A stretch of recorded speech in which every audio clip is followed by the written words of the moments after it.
বিষয় খুব আশাহত হয়েছি যে আপনারা অনেক প্রশ্ন করেছেন, অনেক জায়গা থেকে কথা বলেছেন, অনেক ভালো কথা বলেছেন।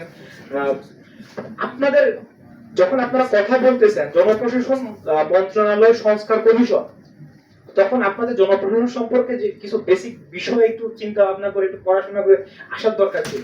সেই জায়গা থেকে আপনারা একটু ঘাটতি দেখা গেছে। কোথায় কোথায় ঘাটতি? আপনারা সর্বপ্রথম যে কোশ্চেনটা করা দরকার ছিল যে এই 50 বছরে যখন স্যাররা বলেন যে 23টা কমিশন হয়েছে, এই 23টা কমিশন কেন ইফিশিয়েন্টলি কাজ করতে পারেন? এটা এর আগে একাধিকবার বলা হয়েছে।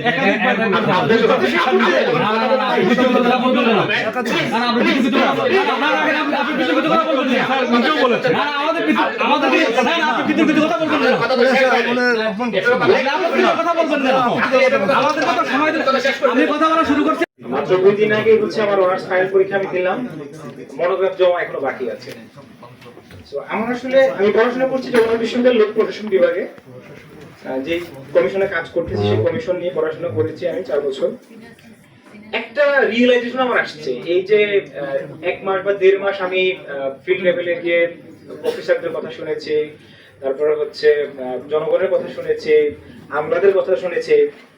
একটা রিয়েলাইজেশন আসছে যে তাদের অ্যাপ্রোচ দেখে স্যাররা আছেন এখানে, স্যার বেয়াদবি মাফ করবেন, একটা রিয়েলাইজেশন এসেছে যে মানে জীবনে যাই করে বিসিএস দেব। একটা কারণ হচ্ছে এই যে আপনারা বলেন না যে বিসিএস এর যারা কর্মকর্তা আছে তাদেরকে হচ্ছে মানুষ স্যার স্যার বলে সম্বোধন করে এবং তারা হচ্ছে সাধারণ মানুষদেরকে অ্যাক্সেস দেয় না। একেবারে আপনারা সচিবালয়ে থাকেন, একটা হার্ডলি ট্রুথ, একজন সচিব, যুগ্ম সচিব বা হচ্ছে একজন উপসচিব বা একজন হচ্ছে ইউএনও বা একজন ডিসি, তার সিনিয়রের সাথে তার যে একটা ইন্টারেকশনটা হয়, ওই ইন্টারেকশনটা আপনাদের দেখার সুযোগ হয়েছে কিনা আমি জানি না। মানে তারা যে পাবলিক সার্ভেন্ট আমরা বলি, মানে পাবলিক সার্ভেন্ট বলি, তারা হচ্ছে পাবলিক সার্ভেন্ট না, তারা হচ্ছে আপনার তার সিনিয়রের সার্ভেন্ট। মানে হাউ আপনি আসলে এতটা হীনমন্যতায় তারা ভোগে, তারা মানুষের জন্য আসলে কাজ করবে কি মানে আমি জানি না। এই হীনমন্যতা দেখে আসলে আমার বিশেষ দেওয়ার ইচ্ছা চলে গেছে, বুঝতে পারছেন? আজকে আপনাদের আসলে আমি একটা বিষয় খুব আশাহত হয়েছি যে আপনারা অনেক প্রশ্ন করেছেন, অনেক জায়গা থেকে কথা বলেছেন, অনেক ভালো কথা বলেছেন। আপনাদের যখন আপনারা কথা বলতেছেন জনপ্রশাসন মন্ত্রণালয় সংস্কার কমিশন, তখন আপনাদের জনপ্রশাসন সম্পর্কে যে কিছু বেসিক বিষয় একটু চিন্তা ভাবনা করে একটু পড়াশোনা করে আসার দরকার ছিল। সেই জায়গা থেকে আপনারা একটু ঘাটতি দেখা গেছে। কোথায় কোথায় ঘাটতি?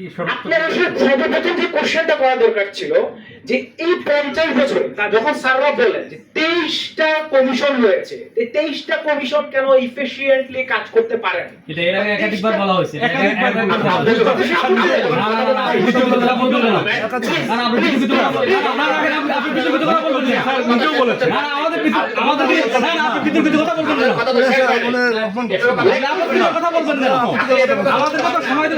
আমি কথা বলা শুরু করছি, আমি কথা বলা শুরু করার পর আমাকে আমি কথা বলছি 35 মিনিট 35 সেকেন্ড কথা বলছি আমি। তা আমাদের তো অনেক বিষয় জানার আছে। আপনি এখন তো আপনি চাকরি তো আগে করে কিছু বলবেন, আপনি অমনজনক কথা বলেন সাংবাদিকদের কাছে, মাত্রা কথা বলতে আমার না, আপনার কথা বলার দরকার নাই, কথা বলার দরকার নাই। আপনি আগে তো বিতর্ক চলে গেছেন, আপনি কি জানেন? আমার ছেলে বয়স তো আমার চেয়ে বড়। ছাত্রা কথা বলেন।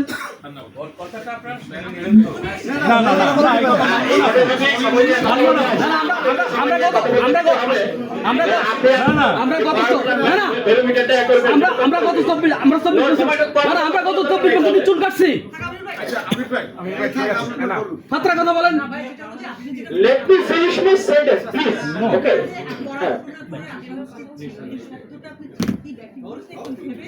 আচ্ছা আমি সেন্টেন্সটা শেষ করি। আপনাদের একটা প্রশ্ন করার দরকার ছিল, সেটা বলতেছি আমি। এই প্রশ্নটা আপনারা করেন নাই। আমরা কি প্রশ্ন করব না করব আপনারা শিখে করবেন না আপনার কাছ থেকে? আমাদের জ্ঞান মত আছে। এই শুনে দেখেন এখানে বলা হয়েছে এর আগে বক্তব্য আপনি কি সেটা শুনেছেন? আচ্ছা আমার সেন্টেন্সটা let me finish my sentence please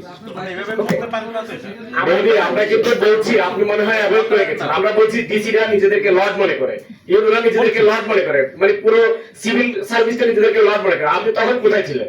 আপনি বলছেন আপনি মাত্র সেদিন অনার্স ভর্তি দিয়েছেন। এখানে আমরা যারা আছি সবাই 25 থেকে 30 বছর আগে অনার্স মাস্টার শেষ করেছি। We are also graduate from public university. So আপনার যে ল্যাকিং সেটা আপনি বলেন, বিকজ আপনি হচ্ছেন এখানে কমিশনের সদস্য হিসেবে আছেন। আপনি তো সাংবাদিকরা কি করবে করবে না সে পরিমিত বোধ সাংবাদিকদের জানা আছে। So you should say sorry. Sir আপনারা বলে তো শেষ করে দেন, ওনাকে কথা বলার দরকার নাই। শুরু করে যদি বিতর্ক তৈরি করে শেষ করবে কিভাবে? আমরা ওনাকে শুনতে চাই না, আপনারা বলে শেষ করে দেন, ওনাকে ওনা শুনতে চাই না। বলছিলাম যে আমরা আগে আপনাদের কথা শুনবো। বলছিলাম তো। Please listen to me. সেটা হলো যে you are trying to accuse a person, a very young person who is still a student. তার সার্বিক পরিস্থিতি জানা সম্ভব না, কিন্তু সে জেল খেটেছে, জেল থেকে বের হয়ে আসছে এবং এই আন্দোলন করেছে। আন্দোলন তো আপনারা এখানে যারা, আমরা কেউ করি নাই।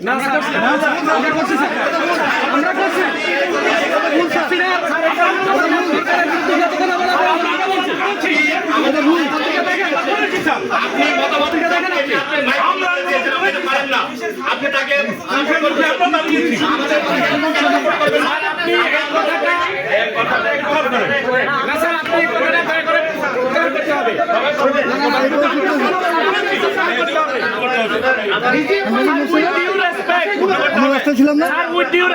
আপনি ফার্স্ট অফ অল আপনার এই কথা প্রত্যাহার করতে হবে।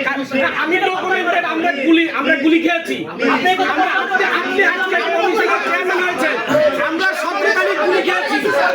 আমি স্যার 17 তারিখ ঢাকা বিশ্ববিদ্যালয়ে গুলি খেয়েছি। আপনি কিন্তু আজকে কমিশনের চেয়ারম্যান হয়েছেন। আপনারা সবাই এখন ইয়ে করছেন। ঢাকা বিশ্ববিদ্যালয়ে 17 তারিখ আমি গুলি খেয়েছি, আমি 4 তারিখ আমরা ইয়ে করেছি। আপনারা এটা বলতে পারেন না স্যার। আমরা যখন বিগত সরকারের সময় বলতে পারেন না। আমরা বিগত প্রশ্নটা নেন স্যার, অনেক সমস্যার সমাধান হবে, এই প্রশ্নটা নেন স্যার। এখন কমিশনের সদস্য 10 সেকেন্ড কথা বলতে দেন। শব্দ করেন না, রাখেন। আমরা হাসিনা সরকারের সময় যখন প্রশাসন রিপোর্ট করছি, আমরা রাতে ঘুমাইতে পারি নাই বাসায়। ডিজিএফআই আমাদেরকে দৌড় করে রাখছে, আমাদেরকে দৌড় করে রাখছে। সেটা আন্দোলন না? আপনারা কি করছেন সেটা বলেন। সেটা বলে আপনারা তো বলেন। শুনেন স্যার, এই যে 15 বছর আমরা রিপোর্ট করছি, একটা শব্দ লিখতে গেলে, একটা সেন্টেন্স লিখতে গেলে কি চিন্তা করে লিখতে হইছে, সেই জ্বালা আপনি বুঝবেন না। সেই জ্বালা আপনি বুঝবেন না, কারণ আপনি বিমানের চেয়ারম্যান, এখানে কমিশনের চাকরি চলে গেলে বিমানের চেয়ারম্যানের চাকরি থাকবে। আপনি উপদেষ্টা ছিলেন, কিন্তু এইভাবে যেভাবে আপনি ফ্ল্যাট ভাবে কথা বলছেন, আমাদের কে নিয়ে এইভাবে হিউম্যান করার রাইটস নেই আপনাদের। কথা বলতে দিবেন না, আপনারা শুনবেন না, তাহলে দরকার নেই, আমরা চলে যাব। আমি কোনো চাকরি করি না। আপনারা চাকরি করছেন না, আমাদের বলতেন যে এই কমিশন ওয়ার্কেবল হবে না। আমি চাকরি করি। এই কমিশন কিভাবে ওয়ার্কেবল হবে? এই কমিশনে 3 মাস কেন? মিনিমাম 1 বছর সময় দরকার একটা কমিশনের গুরুত্বপূর্ণ। আপনি কয়টা দপ্তর থেকে ইনফরমেশন নিয়েছেন যে কি ধরনের প্রবলেম হয়, কি ধরনের ফর্ম আছে, সেই ফর্মে কি পরিবর্তন আনতে হবে, সেটা যদি না হয় এই কমিশন আপনি কথা বলতে দিচ্ছেন না। এখন এই পরিস্থিতিতে আপনি কয়টা সরকারি অফিস থেকে মানে চার্জ নিয়েছেন যে এই সেবা প্রদানের যে চার্জ দেওয়া হয় সেটা কতটুকু পালন করা হয়, কেন পালন করা হয় না, কি সমস্যা, কয়জন কর্মচারীর সাথে কথা বলতে পারবেন এই 3 মাসের মধ্যে? কি কারণে ইউ হ্যাভ দিস কমিটি? এত সরকারি নির্দেশে যদি সবকিছু শেষ করবেন তাহলে তো এই কমিশন জনস্বার্থের কমিশন হবে না। না, তো what makes you feel যে আমরা তথ্য নেই নাই? How did you conclude this? 1 নম্বর। 2 নম্বর হলো যে আমি যেটা বলতে চাচ্ছি সেটা হলো যে হ্যাঁ, সাংবাদিকরা যখন এই আন্দোলন হয়েছে সাংবাদিকরা ছিলেন এবং অনেক সাংবাদিক আহত হয়েছেন, বাট মারা গেছেন 6 জন, শুধু আহত না স্যার, 6 জন মারা গেছেন। 6 জন সাংবাদিককে হত্যা করা হয়েছে, 6 জন সাংবাদিককে হত্যা করা হয়েছে। হাজার হাজার সাংবাদিককে রাত কাটাতে হয়েছে। স্যার আমরা এখানে উইলিংলি আসি না, আপনারা আমাদেরকে ডাকছেন।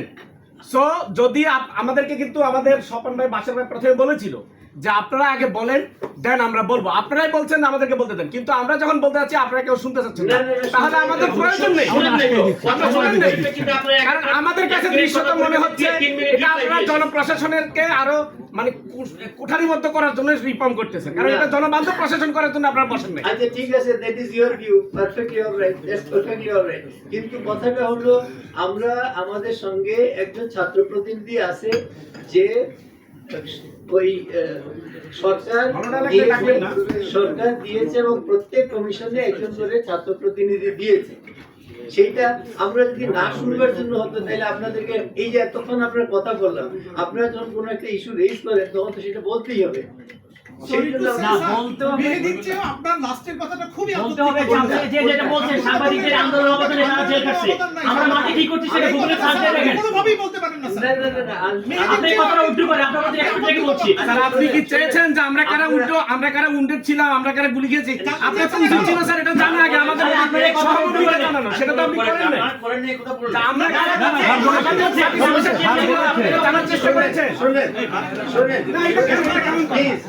প্লিজ আপনারা একটা কথা বোঝার চেষ্টা করেন, সেটা হলো আন্দোলন ছাত্ররা করেছে এবং সেই আন্দোলন আপনারা কভার করেছেন এবং সেই বিষয়টা করতে গিয়ে আমি প্লিজ কথাটা শেষ করি। বিষয়টা সেই রকমই, আপনারা কভার করেছেন এবং সেই কভার করতে গিয়ে আপনারা অনেকেই স্বাভাবিকভাবে, যেহেতু আপনারা কভার করতে গেছেন আন্দোলনটা, কাজে আপনারা পুলিশ সামনে ছিলেন এবং আপনারা আহত হয়েছে, নিহত হয়েছে।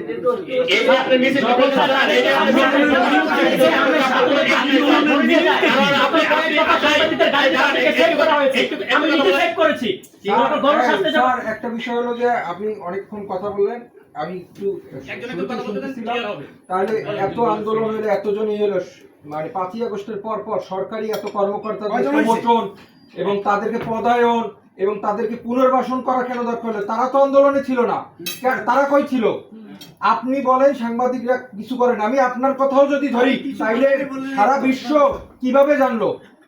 সারা বিশ্ব কিভাবে জানলো?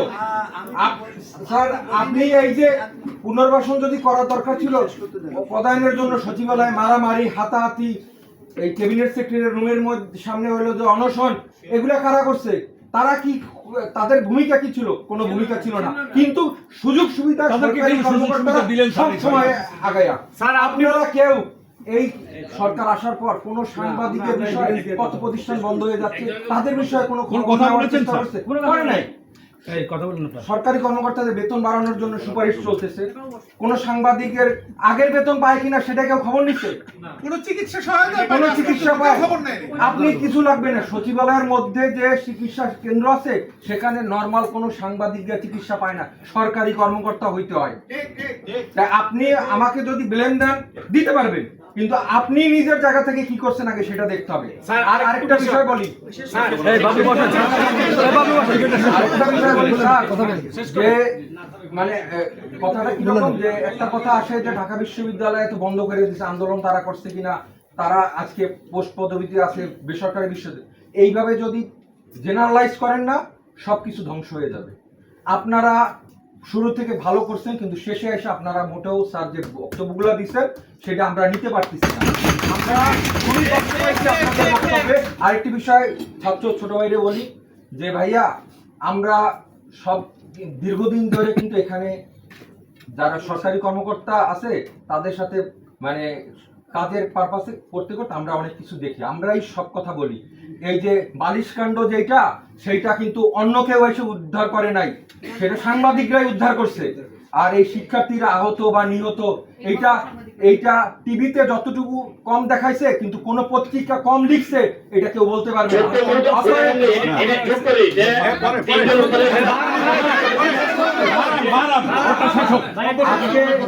আজকে সবসময় জেনারেলাইজ করা ফেসিবাদের সাংবাদিক এই সেই হেন তেন, কিন্তু আগের মন্ত্রীদের যে প্রশ্ন করা হয়েছে সেই ভিডিওগুলো এখনো আছে, যদি অনুগ্রহ করে আপনারা সবাই দেখেন আপনারা সমৃদ্ধ হবেন, আমরাও সমৃদ্ধ হব। আর আমার যারা সহকর্মী আছে, আপনার বয়সে তরুণ, একটা কথা বলে ফেলতে পারেন, মাত্র অনার্স শেষ করতে, আপনার চেয়ে রক্ত গরম আমাদেরও কারো কম ছিল না। এবং এখানে আমি বলতে পারি যে অনেকেই আছে ছাত্র রাজনীতির সভাপতি সেক্রেটারি ছিল বাম দল থেকে শুরু করে বিভিন্ন সংগঠনে আপনি হয়তোবা চেনেন না বা জানেন না, এর মানে এই না যে আজকে আপনি পদে বসছেন দেখে বা এই সম্মানের জায়গায় বসতে দেখে তাদেরকে মানে আপনার দৃষ্টিতে সব দেখবেন। 71-এর অস্বীকার করা যাবে না ভাইয়া। আচ্ছা, ধন্যবাদ। একটা জিনিস হলো আমি যেটা বলতে চাই সেটা হলো মেহেদী যখন তার বক্তব্য শুরু করেছে প্রথমেই সে বলেছে যে এই জনপ্রশাসনের সবকিছু দেখে সে ঠিক করেছে যে সে বিশেষ পরীক্ষা দেবে না। তার মানে এটা আমরা যারা এখানে অন্য যারা সরকারি চাকরি করতাম আমাদের সবাইকেই সে হার্ট করে নাই, রিজন করেছে, বলেছে যে আমরা ভালো কাজ করি নাই। তা আমি তো রিয়েক্ট করি নাই, বিকজ সে ছাত্র মানুষ, সে বলতেছে রিয়েক্ট করার কিছু নেই, তার বয়সের বিষয়ে চিন্তা করতে হবে। আরেকটা হলো যে হ্যাঁ ঠিক আছে, আমি এটা অস্বীকার করার কোনো উপায় নাই যে আমাদের এই যে আন্দোলন হয়েছে এটা কভার করতে গিয়ে আপনারা অনেকেই নানান ভাবে আহত হয়েছে, মারা গেছে কেউ, এটা স্বাভাবিক, এটা হয়েছে।